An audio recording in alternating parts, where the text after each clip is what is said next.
Well, folks, here again. It's time for the weekly forecast. Before we get to the main forecast, bring you up to date on current crop conditions across the state.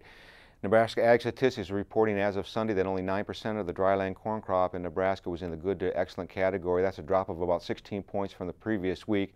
And we've also seen a drop in our irrigated good to excellent ratings. We're now down in the 50 to 55% range, which is about a 10% drop from the previous week. And we've seen a wide, expansive area of drought encompassing the entire Corn Belt outside of the extreme northern portions of the Corn Belt, primarily mostly centered around Minnesota. Let's take a look at the drought monitor to see where we're standing currently and what we can expect as we go forward in time. And for Nebraska, you'll notice there's a lot of reds painted here and across the western part of the state, indicating that we're seeing D3 category, or what we would call extreme drought, which indicates at least a primary loss of 50% of the agricultural crops that are grown in that region, whether it be hay, whether it be corn. Something is taking a 50% cut at minimum.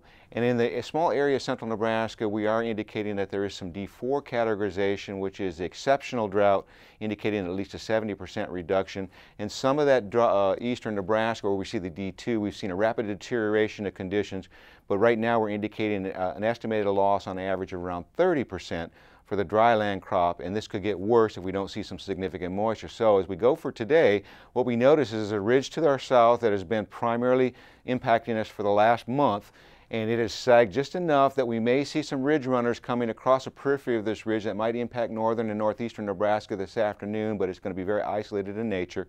We're going to see highs that are going to be primarily in the mid-90s across the east to possibly the low 100-degree ratings across portions of western and southwestern Nebraska.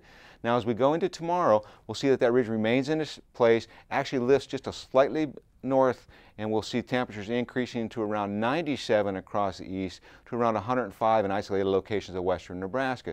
As we go into Monday, we're going to see that ridge kind of move its way a little bit toward the southwest, and that's going to allow some moisture to run over the top. So it looks like northeast and east central Nebraska has the best opportunity for scattered precipitation, primarily in the late afternoon hours. It's going to be isolated, about 20 to 30% chance, but at least there's a chance for moisture. Less so across western Nebraska. We're looking at highs primarily mid-90s across northeastern Nebraska to around 102 across western Nebraska. As we go into Tuesday, that ridge is still in place. We still get some ridge runners that might impact eastern Nebraska. We're looking at highs 95 northeast to around 105 west.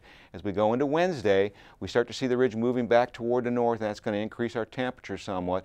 East will be between 95 and 98. In the west, somewhere between 100 and 105. As we go into Thursday, the ridge builds slightly toward the east, but there is a little bit of moisture that might generate some thunderstorm activity. We'll still be looking at highs around 98 northeast to around 107 in isolated locations of western Nebraska. And the same conditions will exist as we get into Friday. Very warm conditions, 8 to 14-day forecast from next Thursday to the following Tuesday. Warm, above normal, precipitation, pretty much a complete lack of any significant moisture.